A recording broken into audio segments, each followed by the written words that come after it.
Yeah, so those of you who know me, my name is Mr. O.com. Yeah, I've been a teacher in the US since 2019. And let me say I've been a high school mathematics teacher because I want to be very specific. Yeah, and I've been on this program. Then I transitioned in 2024 Okay. after the J-1 5 years has ended. So I'm currently in my second year on the H1B visa. Yeah. Okay. Okay. All right. So the first one I wanted to talk about is it's a new season for applications. What do you have to tell us Mhm. about the application season? How things should be done per your experience? Well, for me, I would say make sure you get your documents right. Make sure you gather everything that you need, that the agencies need, that the school districts require from you, and start putting in the applications because there are backlogs. So some of these agencies will start processing those who are already in their system before attending to new ones. But you never know. They may bypass some of those people and still attend to the new applicants. So it doesn't hurt to put in your application now and just be hopeful. Just make sure. I think the documentation and stuff, we've talked about it over some time now, and you have talked about it. I have talked about it. Others you have mentioned it. And by now, most people know the documentation that are required for this teach abroad program. So that's what I would say. Let them start early. That is the whole thing. Okay.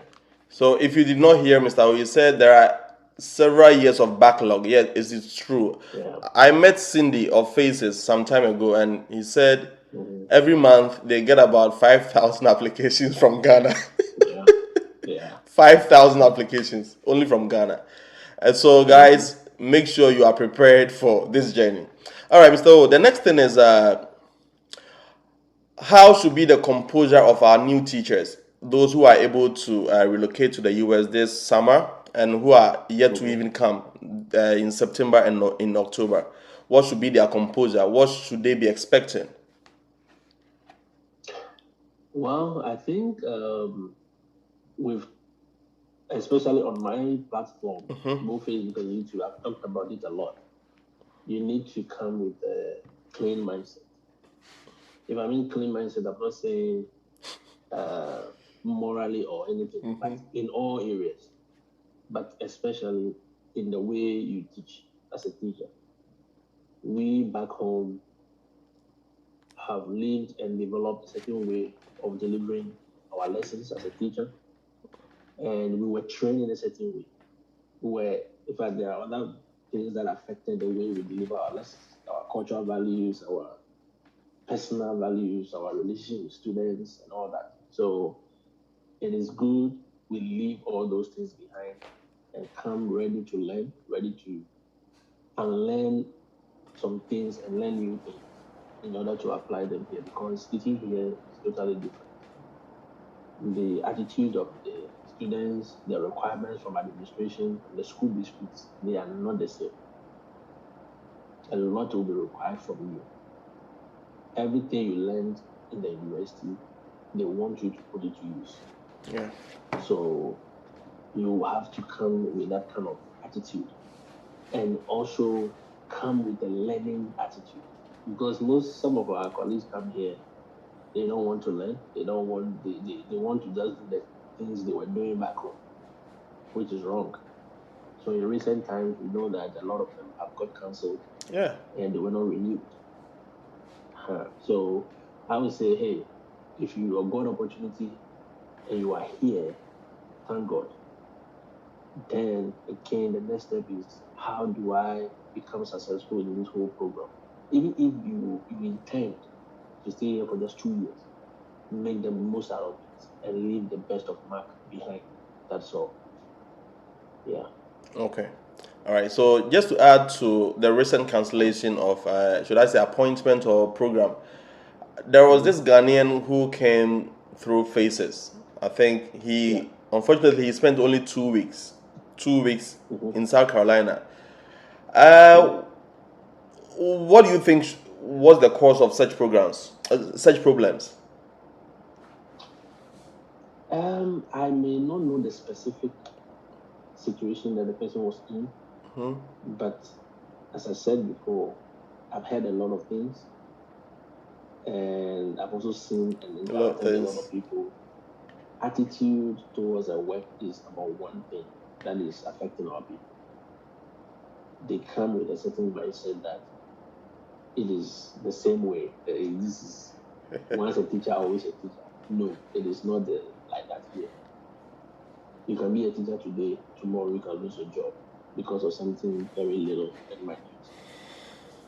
So, not knowing the specific situation, I will not be able to speak to it, but on a general level, I can tell you that if it is not anything of a disciplinary level in the school, then it could be the personality, the attitude that the person came with. Yeah.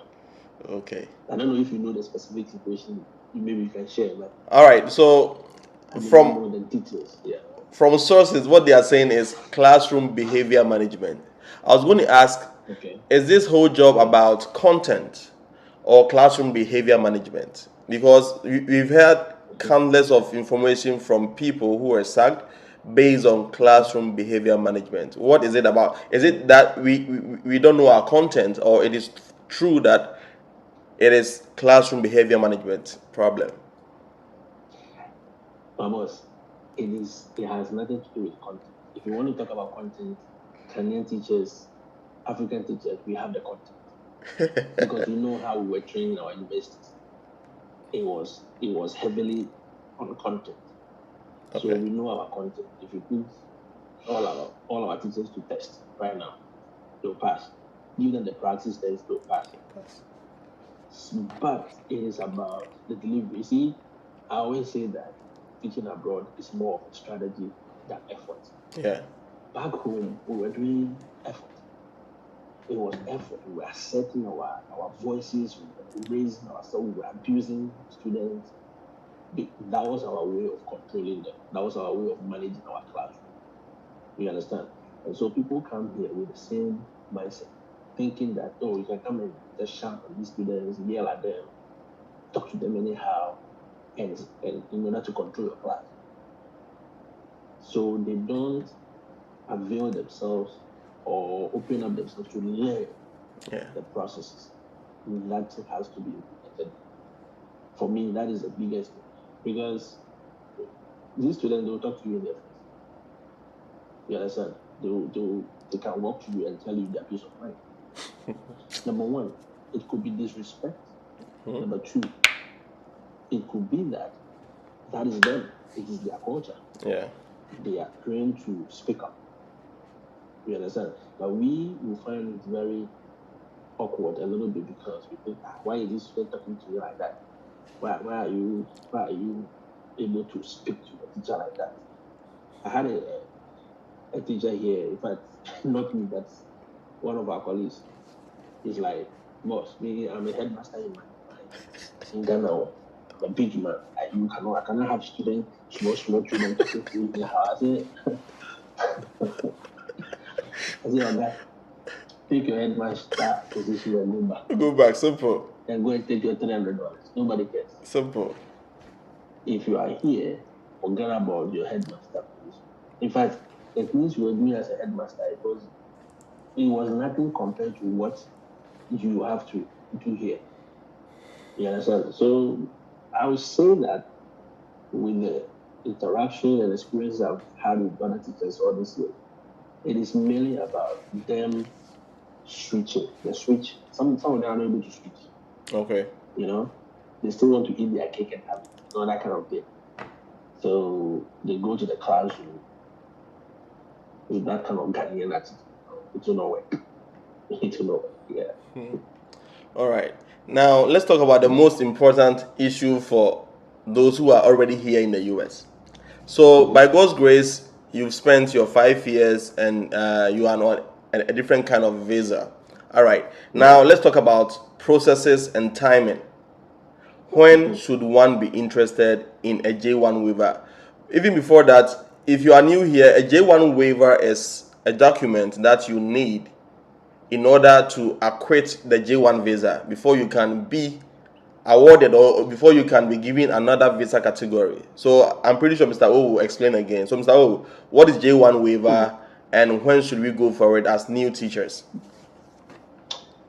Okay, the J1 waiver document is a document that is given to J1 visa holders. Okay, good. To waive off a 2-year return home policy.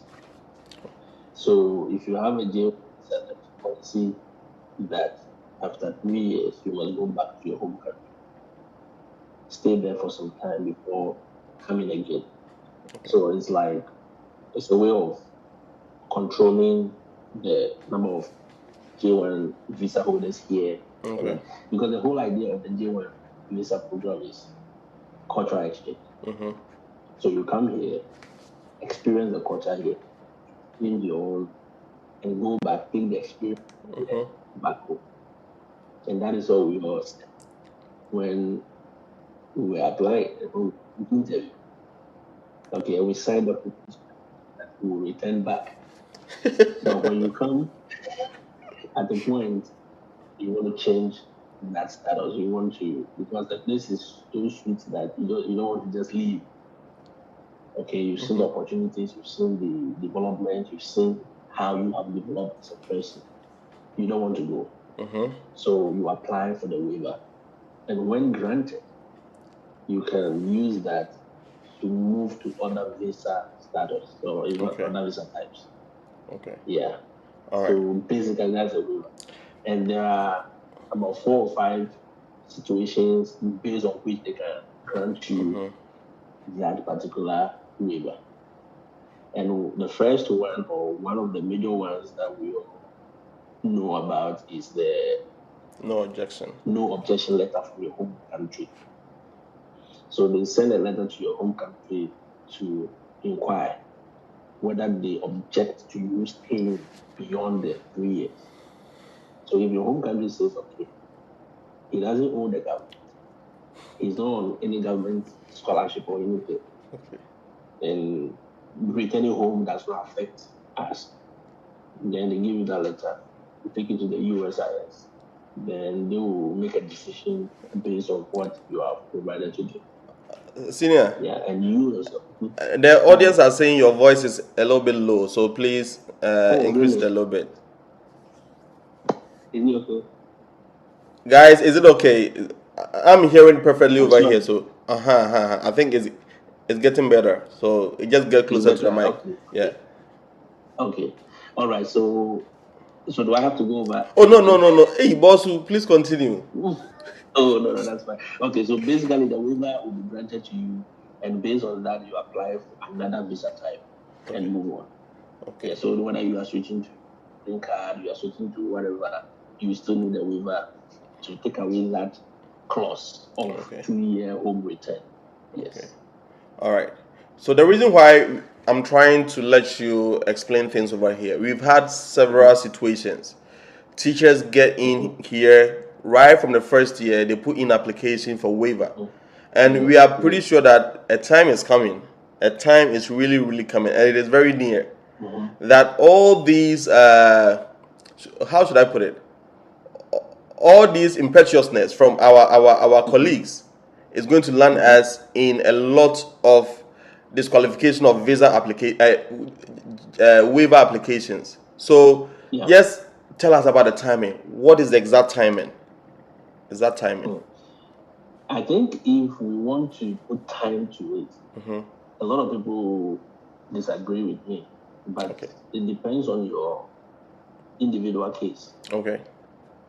For me, I hold this principle that the agencies that brought us, they are under legal requirements to make sure that we go back. That's it. Right? Now, after the first 3 years, if you do your job well, and they want to extend the extra time for you, 2 years, in that extra time period, that is where you do anything. You see, as a coach, in that extra time, because you want to waste time of the other opponent's team, you start doing exchange, you start doing changes, you start delaying, you start playing slow, that kind of thing. Mm-hmm. But this is what I'm saying is not related to your work, okay, but in terms of the paperwork. So you have to be very smart. So personally, I would say if you have that intention, it should be after your third year. Okay, good. When you are actually in your last 2 years, probably in your fourth year, or in the year, maybe just before you enter the fourth year, because it takes time for it to come. So if you use your fourth year to get your waiver, then you can transition your fifth year, which makes it a little bit okay. But if your situation is such a way that you want to switch before the 4 years or the 3 years, that is absolutely up to you, because there are 5 reasons the State Department can base on to grant you that waiver. The first one, as I talked about, is the no objection. Yeah. And you can also have a request by a U.S. agency that says that, okay, we want this guy to stay. So based on our request, granting the waiver. Okay. Then you can also have a health agency requesting that on your behalf. Then you can also use the exceptional hardship to a U.S. citizen. So, for instance, some of our colleagues come here, they marry, they have children, and all that. Okay? So, if you going back will affect your family that you have made in the U.S., based on that, they can also grant you. Mm-hmm. Yeah. You understand? Now, then the last one is the persecution. So, for those of our colleagues that are coming from countries that have all these wars and tribal fights and all this, you can use that reason as well. So these are the 5 major reasons. Okay. So depending on your peculiar situation, you can decide to switch even in your first year, so long as you have a strong case. Okay. That it is not advisable. Okay. Yeah, that's what I would say. All right. So I asked about the timing, as much as it is. Oh, go ahead, sir. Go ahead. Okay, so as much as it is important, you want to do it such a way that it does not jeopardize your contract, visa status on the J1 as well. Yeah. You understand? Because some of the agencies, the moment you trigger that waiver thing and they get to know of it, they will terminate your contract, visa straight up. So you move from having a status to no status. And once you have no status, you have 30 days to leave the country. And beyond that 30 days, you are illegal. All right. And as we can see, you are subject to any of these detentions and arrests that can happen to you. Yeah. Okay. So I think it's a very good thing that we are talking about this. And this is it. So if you apply for a waiver, and it is time for a renewal or an extension, your agency will try to get you a new DS 2019. Guys, listen. And if they go into the system and you have a J1 waiver, you wouldn't get an extension. And I'm pretty sure by then, you may not have any school trying to sponsor you with an H1B, and automatically you'll be out of status. Out of status. So guys, tread very cautiously. Very, very, very cautiously. All right. So can we do this by ourselves, or do we need the employment of a lawyer for this assignment, this waiver thing? I think it depends on the individual. Okay. You can do it by yourself, but if you want to employ the service of a lawyer or an attorney, you can still do that. Yes, but I did mine myself, and a lot of people that I know did the application themselves because it's online. You go there, you follow the process, then you just make sure you read to understand what they are requiring of you. Yeah. Because there are some terms that are very technical. And if you miss it, you'll be in trouble. In recent times, they've denied a lot of people. I know you've heard, they've denied a lot of people. Yeah, a lot. Based on certain technicalities and mistakes that they made. Yeah. Yeah, so if you think you don't have that confidence to do it, hey, just pay a lawyer. After all, how much will it take you? Yeah. Okay. And now let's talk about our spouses. Now we are interested in going for H1B. I know people who came to the US with H1B and their wives are on H4 and others. So, is it true? We've been hearing. Is it true that your spouse will not be working? And how are things like you being the only breadwinner in the house? Well, I believe.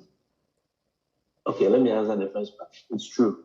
If you're on H1, your dependents are not giving work permit. Okay.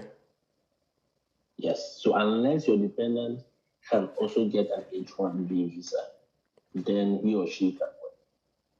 But by default, they are not allowed to. In fact, in the first 3 years, they cannot work. They may be granted a work permit after the 3 years, the first, because the H1B visa, you can be only for 6 years. Yeah, 6 years, yeah. So your first half, no. Then the second half, they can grant you a work permit for that person to work. And it depends on the state.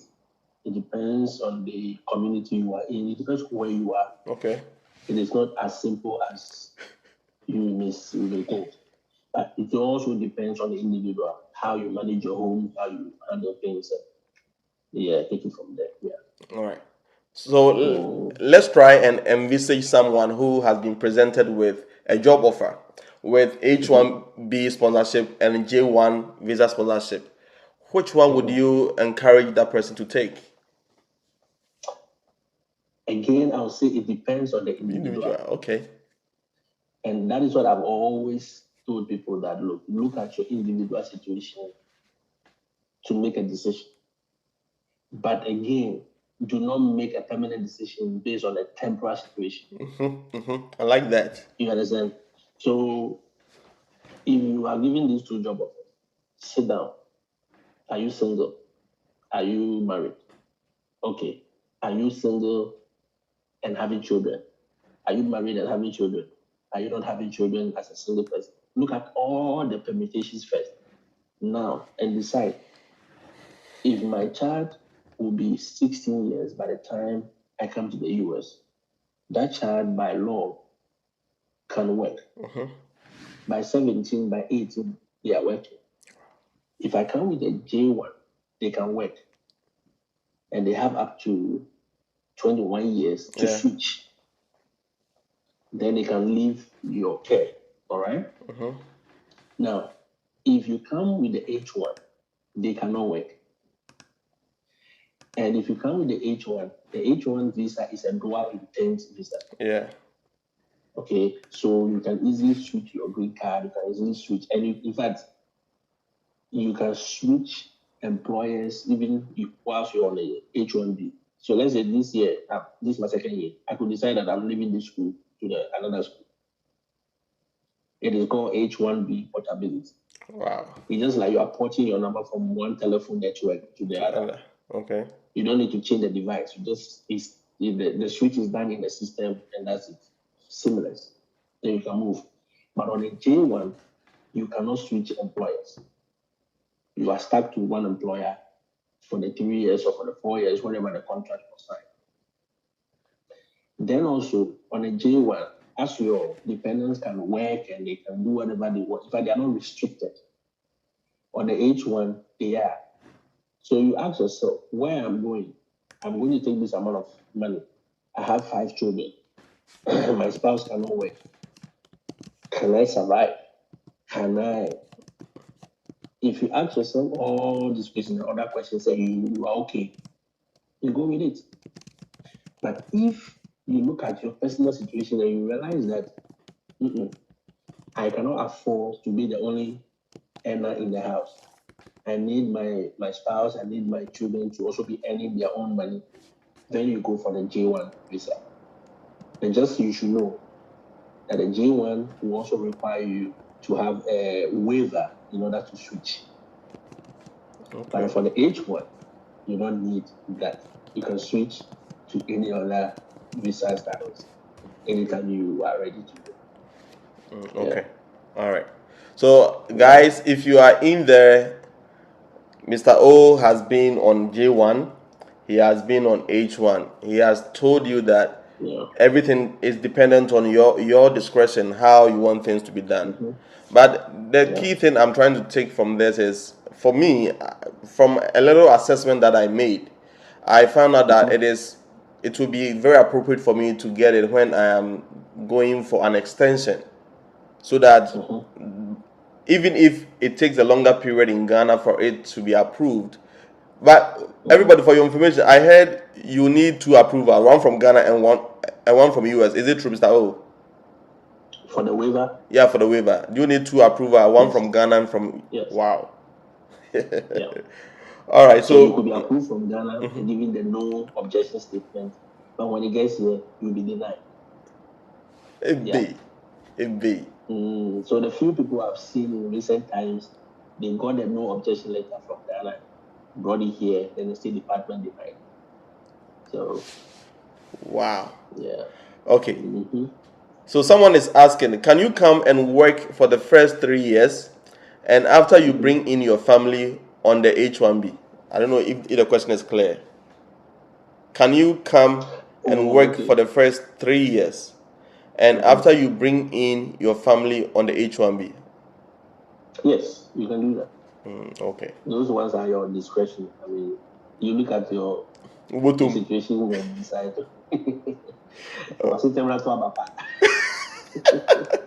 All right, I think there is another comment here. It says, so when they terminate your contract, are you to come back to your home country? Where else will you go?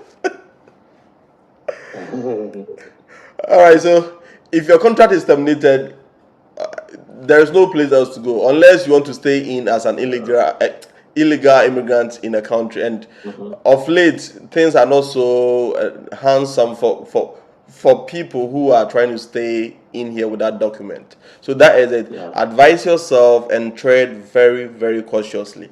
If you are coming with J1, J1 has lots of advantages, lots of opportunities. I know people who were on J1, they came in the US with a bachelor's degree. By the end of the 5 years, they are holding a master's degree, and they are now progressing into a PhD. So there are lots of opportunities out there. Don't sit down and say, Chinchina, I want H1B, so without H1B, I'm not going. The most important thing is think about the entry. Enter into the promised land and figure out what you want to do. Okay, someone is asking, if I am coming in on H1B and my partner is a nurse, can she begin EB3 once she comes in? Hey, MTAO is not an immigration officer, but you do your best if you have any answer. Yeah. If you are coming in and your partner is a nurse, you have a greater chance. I always tell the teachers whose spouses are nurses that as soon as they come, let them write the NCLEX. There is this exam. Yeah, how the teachers have the prizes. The NCLEX is for the nurses. Okay. Write it. You use it to get your licensure, depending on the state in which you are. In fact, they may even switch to their green card faster than even you, the teacher. Yeah. So that can also work in your favor. Okay. So guys, go and marry nurses. Go and marry nurses. Go and marry nurses. Another question. So I heard about many. So what I know is J1 from Jamaica and from Philippines, most of their waivers are not approved. I don't know what is going on down there, but Jamaicans don't really get the waivers. Maybe it is something their country is trying to do to help the economy so that more teachers will stay in there. Have you heard about that, sir? Oh, yes. A lot of them have gotten their how do you call it? The letters they send, the waiver application they send home. Okay. The no objection letters, they got it denied from their home countries. Listen, Jamaica need teachers. Is that okay? So I told some of my followers the last time that if you have the opportunity, go there. Apply to go and teach in Jamaica. Jamaica pays teachers more than Ghana. Hey. Okay. Oh yes. Wow. The salary is better than. And if you're in Jamaica, you use their numbers, and then they use are all US numbers. It's the same thing. It's just 2 hours flight from here. It's just like staying in Ghana and working in Nigeria. You are closer to US. There are opportunities that will open up in the Caribbean. Now there are nurses. Government is sending nurses to Bahamas or Bahamas and Cuba countries to go and work. So you never know. You understand? I have a lot of Jamaican college teachers, and I can tell you for a fact that yes, it's just like we live in our home country. But when we do the comparison, you realize that they are still better than us. So I'm like, okay, if I don't get the US, let me be closer to US. At least I have the islands to myself. So they can consider it. If you're a Nigerian, you are a Kenyan, you can go to Jamaica to teach. Okay. Jamaica is in 10 of teachers. So, all right. Yeah. Someone is also asking, what are some of the mistakes people do in the filling of the application forms, or the about are you talking about the H1B? So I think it's regarding the H1B. So she's asking, what do you think some of the mistakes that people do when filling the H1B forms, application forms? Do you know of any, sir? Okay, so is the teacher already here, or is still outside the US? She didn't specify. So let's say the person is here already. The processes are different. Even if you are here and you're trying to switch to the H1 visa, it is the lawyers for the school district you are going that do the filing for you. Okay. So they will give you a form, you fill it, they'll show you how to fill it, the information they need, you add your document, you send it to them, they will file it to the USIS, and when it's granted, you come in. Okay. So, but if you are doing it from outside Ghana, even that one, you still have to deal with the school district lawyers, because all the teachers in Baltimore who came directly with H1B visa, they had to deal with the school district lawyers. Okay, the attorney, the firm that handle all those things. They send all their documents and they process everything for them. Boom, they are here. Okay, all right.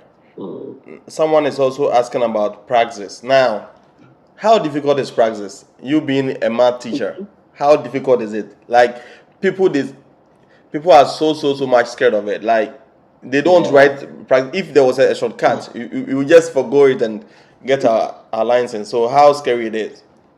In fact, I was supposed to do a video on Praxis, taking the Praxis test this weekend, but I'm not sure I can do it. But it's in the pipeline. Okay. I took my Praxis test last week, Saturday, and I passed. Wow. Right? Now, I always want to encourage the teachers to do it. If you are here, especially, and you are intending to switch to either H1 or to any other business sector, just do the Praxis. There are school districts that are available to take you on. And one of the easiest way is for you to have the Praxis where they can issue you the licensure, like the teacher's license, easily. And once you are licensed in that state, you are good to go. There are some states that do not require the Praxis. Okay? So I have a teaching license from Tennessee. I didn't write any Praxis. Okay. They have their own platform where I took some lessons, did some tests, and boom, they granted it to me. Okay. Okay. But if you have the Praxis, it opens you up to a whole lot of states where you can apply for their teacher's license. And once you have the teacher's license, I'm not saying it's automatic, but it makes it easier for you to get a job offer. Yeah. Okay. So the Praxis, as much as it's difficult, you just have to do it. It's not easy. But if you are already in the classroom, you are teaching the same things over and over, it makes it easier for you. You understand? So for let's say high school, in fact, every level, you're supposed to write two. Your content area and the PLT. That's the principle of teaching and learning. Okay. Or learning and teaching, whatever. And scores that are required. I think the Praxis high school mathematics, for instance, requires 159. Okay.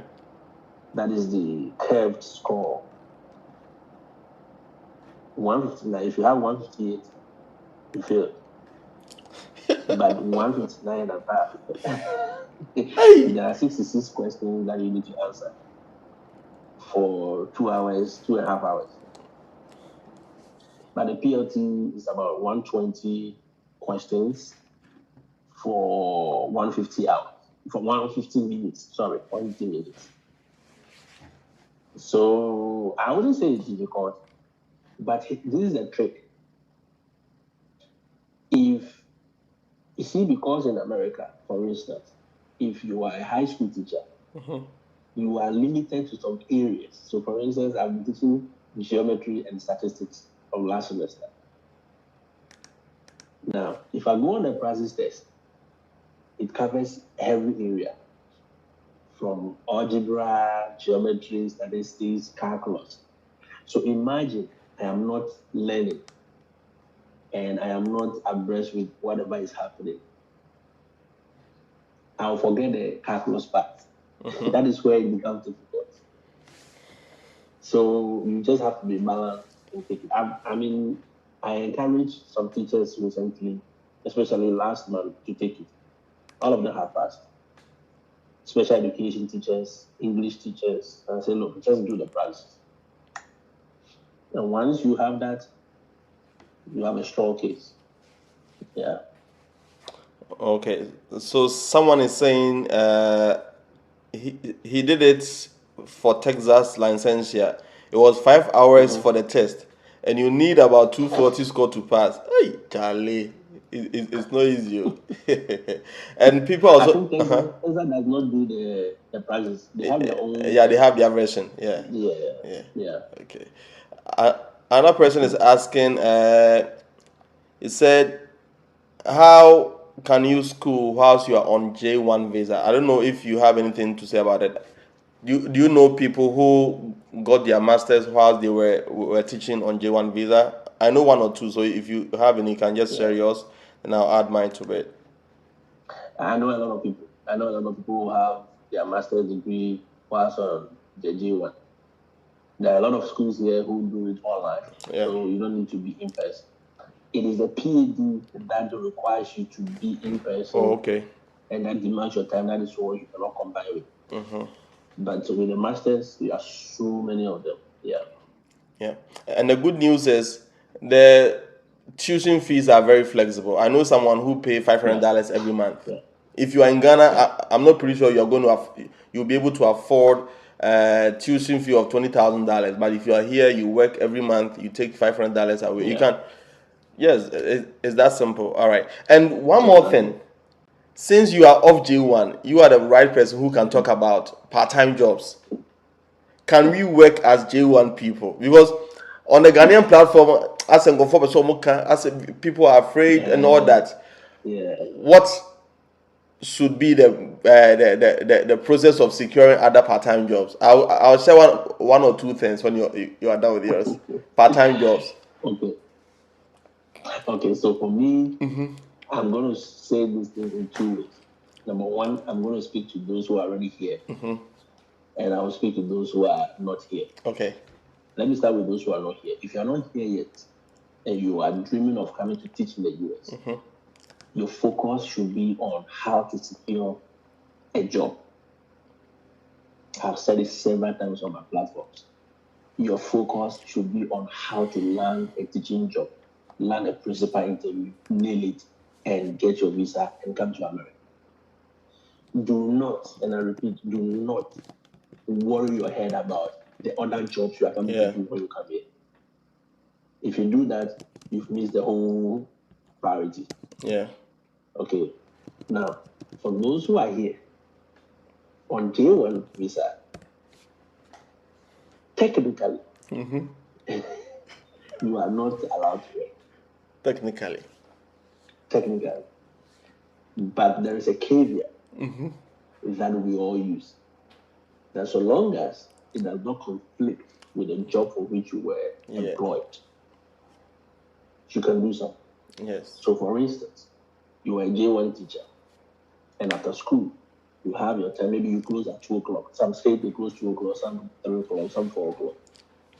And you have some, galamsey that you can go and do between maybe after school up to maybe 6 o'clock, 7 o'clock in the evening. You can go and do it. But just make sure it has nothing to conflict with the job for which you were brought into the US. Then again, I tell people to always be smart. Mm-hmm. The talking is too much. Too much. Too much talking. These agencies, they know, they are aware that we do other jobs. Yes. Right?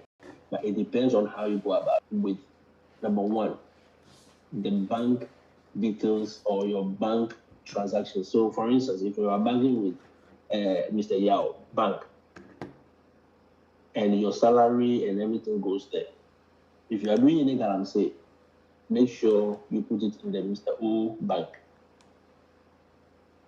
Why am I saying that? There could be a conflict. These agencies, when you are here already, you want to bring your family, they ask you to upload your bank statement, they upload it to marriage certificate, whatever, like some documents, right? If they take that bank statement and they see other earnings coming in, they will question you straight up. Okay. You understand? Now you have brought it yourself. And to them, they don't know anything. Even if they know, but you have brought yourself. Now they can use that against you. Wow. Yes. Because I've had so many cases where people were doing galamsey and the galamsey were going to the same account. Now they said, I want to bring my spouse. They send the document and EPS says, what is this income coming from? It shows that like somebody is paying you. Since then, the guy has not even attempted to even contact them to bring the family again. So for almost 4 years now, he's here alone. On J1? On J1. On J1. So you have to be very technical about it. And in recent times, I have heard of teachers who are over prioritizing the galamseys over the teaching job for which they came to America. Yeah, a lot. I even heard teachers, some teacher goes to school, sign in, and leave to go and do galamsey. Yeah. And I jokingly said to the person that I am praying and fasting that they sack him. Yes, it will not do anything to me, but you see, for you to learn a lesson. The fact that you are hungry doesn't mean you should eat with your 2 hands. Wow. It is against ethics, it's against courtesy, it's against morals. You understand? But our people are overstepping, they are taking that too much, they are making it look like the teaching job is not paying. So they must do so much. And I said, no, it is not about that. Living in America is about this. Your brain. Working smart. Being smart. You don't run around doing everything. No. If you say it, they will not understand. But I'm hoping and praying that one day they'll be caught. Wow. I know. So that is what I'll say about working. I know a teacher who drives Uber in the morning before come to school. Mm-hmm. A science teacher. And the sad news was he was in first year. And I said, one, you haven't grounded your feet in the job. You have no assurance if you are going to stay or not. So why would you wake up at 4 o'clock, go and do Uber and report for school? And too bad for him, he was almost sacked from the school. Almost. Well, maybe my prayers were close. Almost. All right, guys. So I don't want to hold Mr. O too much. He has a lot of information. That's the reason why I always want to go close to him, because even I just learned something about the galamsey thing, getting a private bank account for galamsey so that it diverts a little bit of attention. Wow. Good. There are things, that's what I'm saying. I always say that there are things that we cannot talk about in the public so much. That's it. You see, But I just have to let this one out for our people to be cautious. But if they don't want, well, I'll keep praying that those who are doing Uber in the morning before going to be sacked. Yeah, tell him that I'm praying for him, but they will sack him. All right, thank you. Because the day you take an Uber offer and you go and pick your principal. And people are also taking day off and they will be driving Uber. One day you will pick your principal. You will So let me tell you this story. One of the guys called. They said he was doing that day. He called in sick, and he was doing delivery. Then he delivered a food to one of the students' house. And the student was like, Mr. So you, what? You supposed to be in school? He said, shh. So that is how sometimes it is. You know, you just have to be careful. All right, thank you so much. Thank you so much. So, guys, this is Mr. Mr. Put on your handles, your YouTube, your TikTok, your every handle that you want people to follow you on, and they also do the same thing as they do me. Follow you there. Oh, thank you so much, Mr. I'm on Facebook. I'm on YouTube. I'm not so active on TikTok because this TikTok thing, I'm still learning the thing. The thing goes too fast. But I'm on these major platforms, YouTube especially, and Facebook. The name is MrO.com. Just put MrO.com as you see it on the screen, and make sure you follow me. Let's grow the family together and let's learn together. Okay. It is very good. All right. Yeah. Thank you so much. And again, let me add, before I go, let me just add this. If you are on H1B visa, you are also not allowed to work. So, me now, I cannot do anything I'm saying. Yes. I have said it over and over again. People have argued with me. I said, well, if you want to do it, just go ahead. Okay. It is when you want to transition, then they can refer you. You see, America, they can keep the record for them for more than 20 years. The moment they enter it will trigger.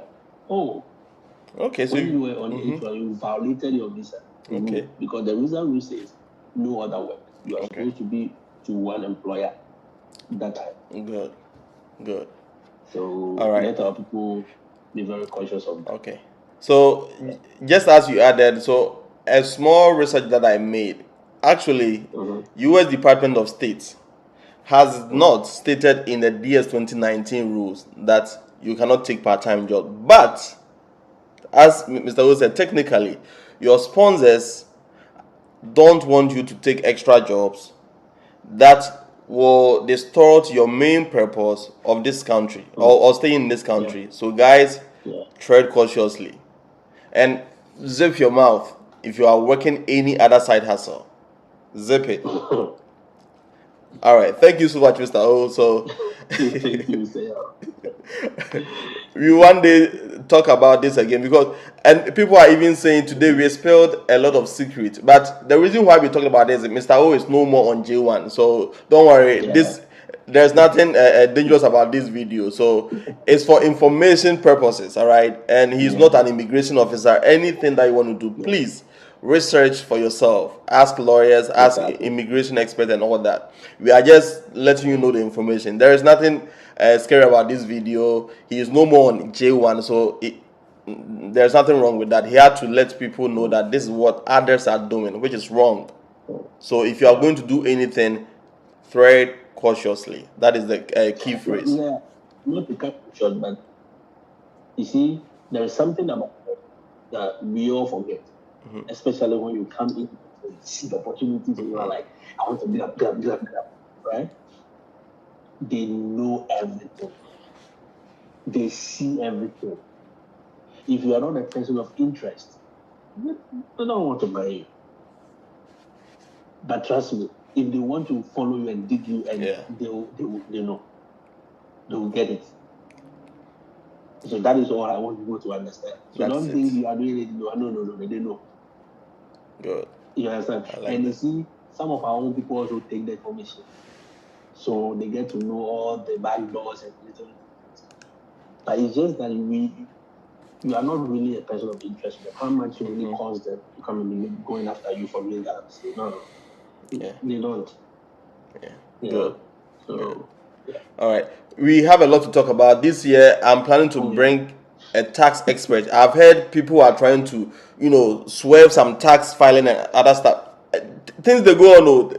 The kind of things people are trying to cheat on this system. Guys, remember, if you have intentions of staying in here, your footprints are all over every muddy places that you walk. So remember to go by the rules and do it well.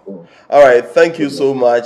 Oh, people were still complaining that your sound was very low, but guys, he did his best. He did his best. Some other time I'll bring him over again, then we talk a lot about it. So God bless everybody who joined. The name has always been the same. Yeah, Aubrey. Mr. Also, I can leave you for now. You can end the call, then I'll end the session right here. You're welcome, sir. All right.